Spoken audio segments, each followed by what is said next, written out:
I spent an hour listening to Halloween music before this video to like hype up for it. For sure, not all of these patterns are intended to be Halloween patterns, but I think they make sense with the spooky season.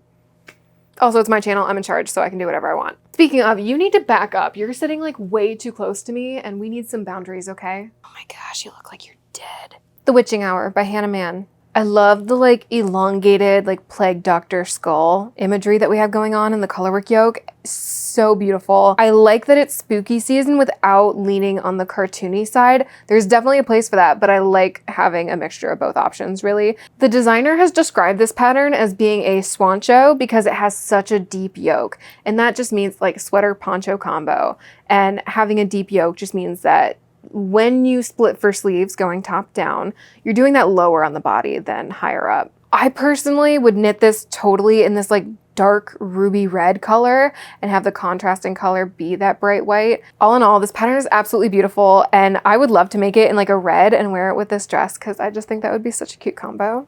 The Nocturnal Jumper by the Petite Knitter. I have brought up the Petite Knitter before in a video like this where I talked about stranded colorwork designs and I mentioned how much I loved her sample photography. It is gorgeous. And a lot of people showed up in the comments and let me know that she lives in the northern region in Canada. And like that totally makes sense now looking at that landscape, but it's absolutely stunning.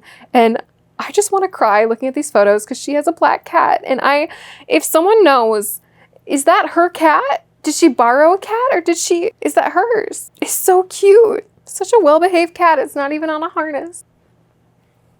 Hey, Mary, do you want to stay here? Yeah, we're talking about cats and how much we love them. As someone who lives with two beautiful black cats, I feel like I need to make this sweater and it's everything that I love in a colorwork sweater. One of my favorite things that is done in a couple patterns that I'll talk about in a couple patterns that I've seen is doing one by one color changing along the neckline. And in this pattern, it's shown on the cuffs and along the bottom ribbing as well. And it creates this like faux ribbing effect, but it just looks really cool. It adds like a modern and timeless element to an otherwise leaning more traditional colorwork motif. How many times am I gonna say motif throughout this video? A lot. As always, the Petite Knitter, not Petite Knit, different designer, has such a fantastic eye for color in her colorwork designs. I would not change a single thing about the colors used in this. I also just love how cropped I love a good crop sweater. I am, in case you don't know, I'm 5'0" and I like cropped stuff because I have a very short torso, even in proportion to my body. So everything I make is hella cropped. The Little Scorpion by Courtney Little. Can I just say, like, I know I'm not supposed to be commenting on the photography as much as I am. Not supposed to be. It's my channel. I'm supposed to be talking about whatever I want to talk about. I just need to talk about it in this case. It's when I see really good pattern photography, I immediately recognize and appreciate it. And this designer went all out, 100% all out. With the makeup, the hair, the filters, the everything. It looks so good and it complements the design of the sweater so well. Because this sweater, I love it. It is unique and it is on this list because it has this gory edge to it that is just hard to find. Not a lot of knitwear designers will create Halloween-esque or spooky season type patterns because there's just not as big of a market for that, because why is someone going to spend 100 hours working on a sweater just so that they can wear it 1 month out of the year? So it is a little bit harder to find these designs, and when you do, they are amazing and striking. That's what this is. I would not change a single thing about the colors on this. I am absolutely loving it. And it's same with the previous pattern. I love the one by one color changing around the neckline and using that like really saturated red in contrast with that, like, it's kind of a grayish color. Looks so good. I like that it appears like gory and messy, but at the same time, it's also very clear. It is very clear to the eye that she's going for a scorpion. It makes sense. You can identify that as being a scorpion without having to like really focus on it. And then when you just let your eyes relax a little bit, this is still a really beautiful pattern. You don't need to look at all the details to appreciate what it looks like from afar. Like the colors and the design and the way everything moves is so good. I would highly recommend this. As someone who has maybe tried color work a couple of times, if you wanted to try 3-color color work, this would be a great pattern to introduce to it because it is not that much more complicated than 2-color color work. It just gets you to practice yarn management a little bit more, and the best way to do that is by trying. the Yuki sweater by Veronica Lindbergh, aka Kurevakika. Before I had ever purchased a knitting pattern, I bought the book Knit This by Veronica Lindbergh, and in that book it includes the Yuki sweater pattern, which is a sweater that she designed for her now husband, Yuki.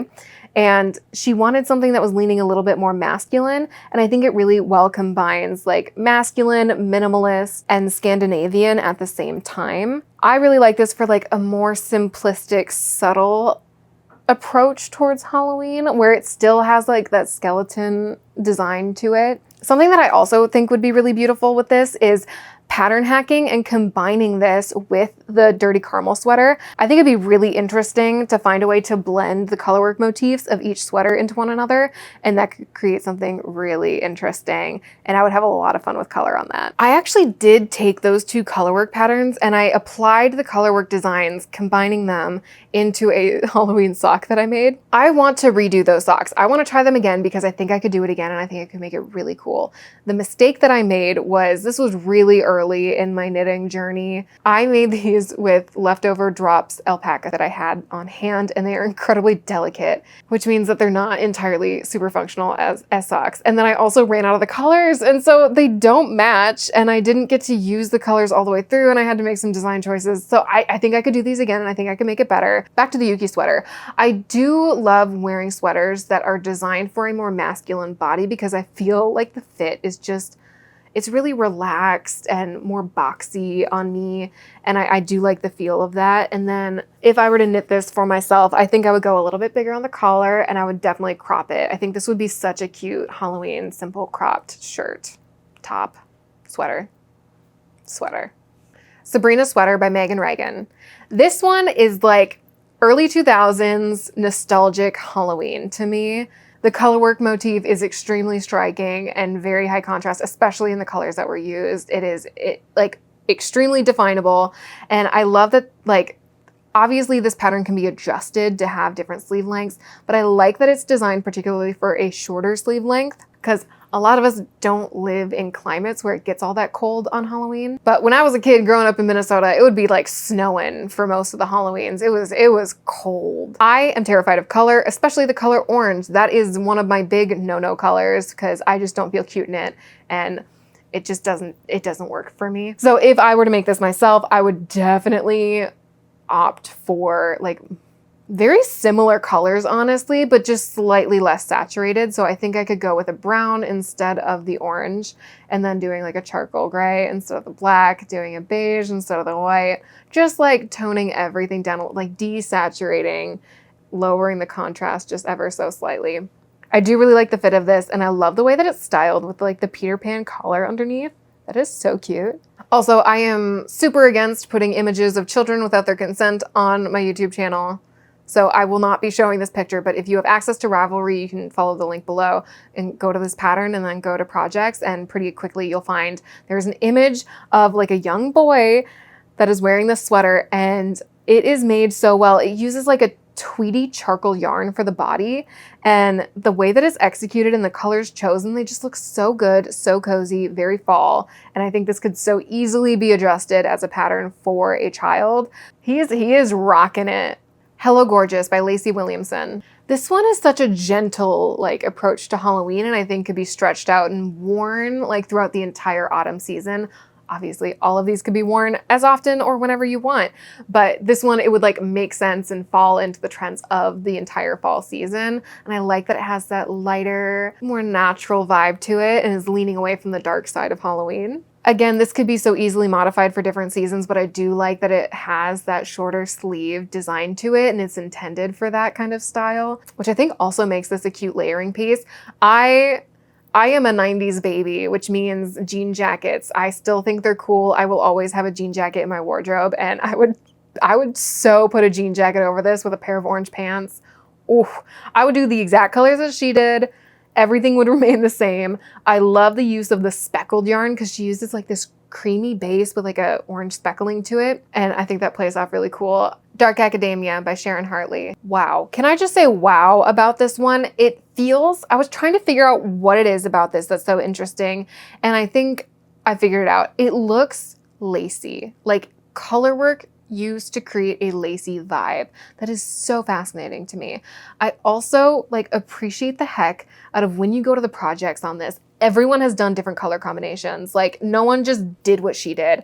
And I think that really speaks to the versatility of the pattern, and every different color combination gives it a different vibe. So if I were to make this, I am not a green girly, by the way. I have naturally a very red face all the time, and so I just look like a pimento olive. But I do love the version I saw where someone did this in emerald green with a black contrast color, and it looked so cool, and the contrast wasn't all that dramatic on it. And so it was kind of playing into that lacy aesthetic where it's not just like, boom, here's the pattern, but it added like this level of subtlety that's actually really beautiful. I also thought it was really interesting looking at the different ideas. Like someone did this with their base color being bright red and their contrast color was white, and it actually gave it almost like a Christmassy feel.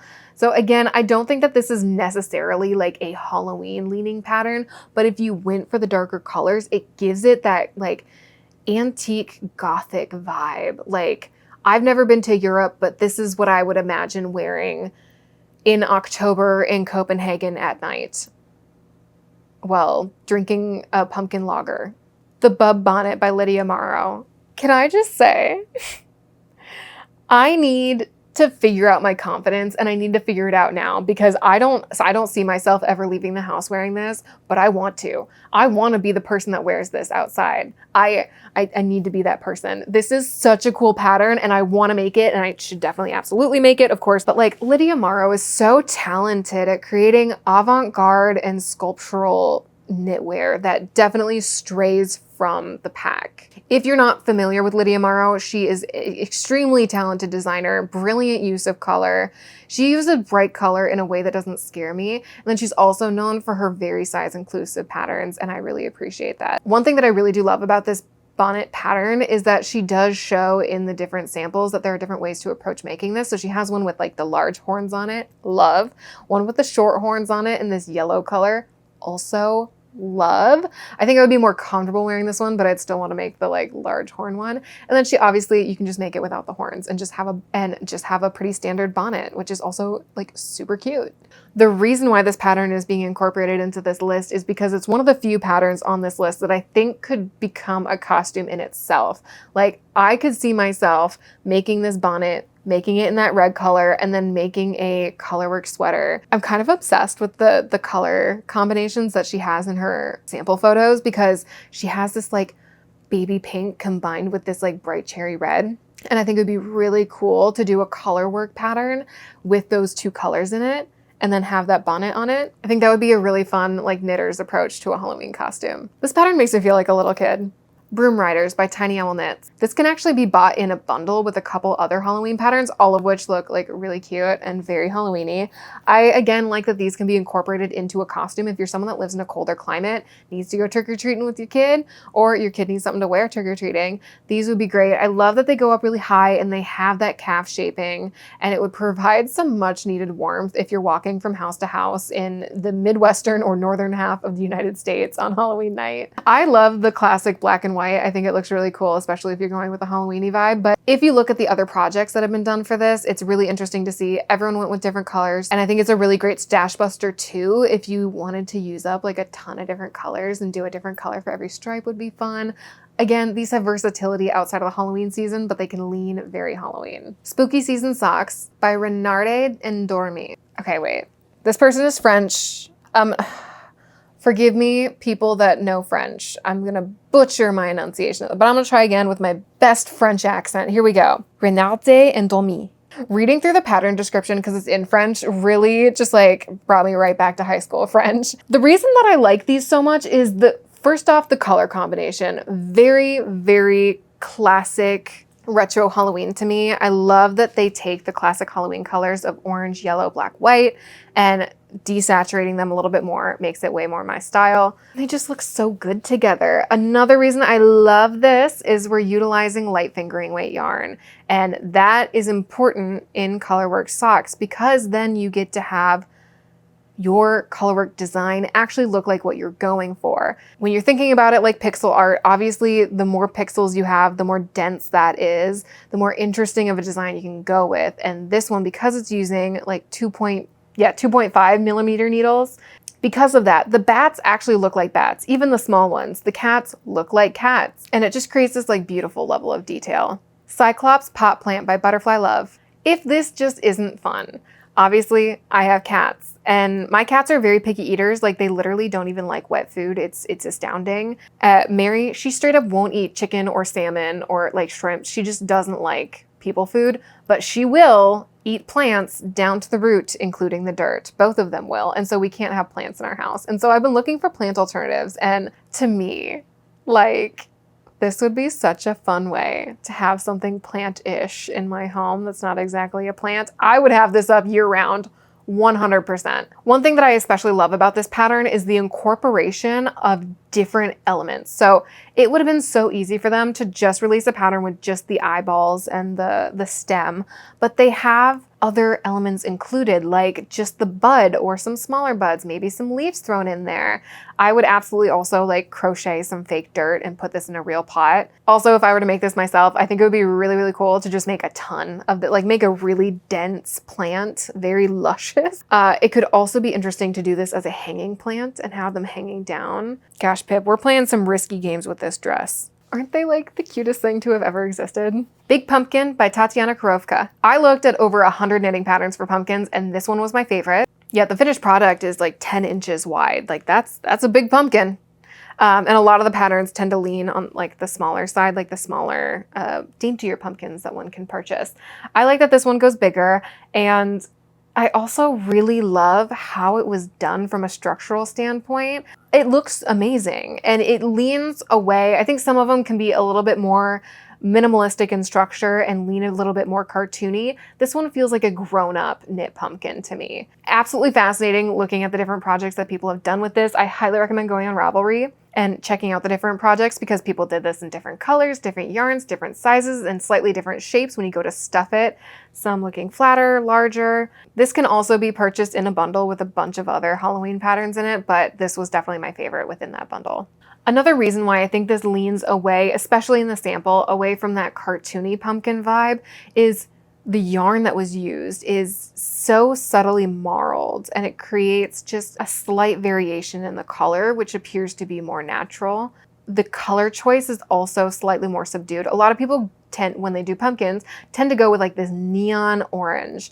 And I think it's best to just like pull back, desaturate, go to the farmer's market and look at actual pumpkins and try to color match with those to make it look a little bit more real. That is it. Oh my gosh. I do have some honorable mentions, so we are not done. There are some more in case you're looking for inspiration, but I just wanted to mention a couple of patterns that didn't quite fit into the criteria of what I wanted in the main list. So these patterns are ones that either they don't have a pattern, so it's just a knit object that I like, or the pattern is no longer available. One is the Superstitious Pullover, and this one is almost a call to action. This was done by Michael Shawn, and when you look on Ravelry, the pattern is no longer available for digital download. I wanted to mention this in the roundup because it's really fascinating to me when people do a build your own colorwork motif, which is what this does. They give you a bunch of different colorwork options for different designs, and you get to place in the sweater whatever motifs you want. And I find that awesome. It's such a great way to add customization and personalization to a sweater. My absolute favorite sample that was done for this is one where someone did this like burgundy wine red color and combined it with like pumpkin orange. I would never think to put those colors together. I would never ever do that. But looking at it, I'm like, I need this. I need this. 100% I need this in my wardrobe. Why have I not made this already? I don't know. So if you happen to know if there's a way to get a hold of this pattern, let me know. Otherwise, I think it's a great source of inspiration. And if you are someone that is comfortable with self-drafting, I don't think it would be all that difficult to try to recreate one of these sweaters. Another honorable mention for inspiration is the Wednesday Addams collection of sweaters out there.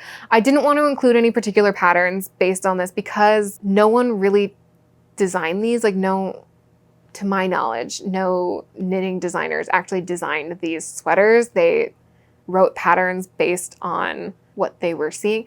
It's complicated, and it's in such a gray area of pattern writing as far as ethics go, and I just didn't want to provide any sort of stance on that. But I did want to mention it because I think it's something that's totally doable for people if you wanted to personally self-draft, like the classic, the Wednesday Addams V-neck sweater vest.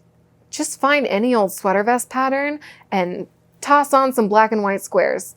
Really, like, from an execution standpoint, not all that difficult, and it can be a fun way to learn how to edit or pattern hack. Obviously, any of the outfits worn by Wednesday Addams were like super cute, but I think something in the knitting and crochet community that was a little bit slept on was Enid's outfits. She had some looks in the world of knitting. I love this, like, it was like a pink sunset color changing sweater. Loved that. And then one that I would absolutely love to make for myself is she had this like bubblegum pink oversized cabled sweater with this huge neckline that I just adore, and I would like to prioritize making that at some point in time.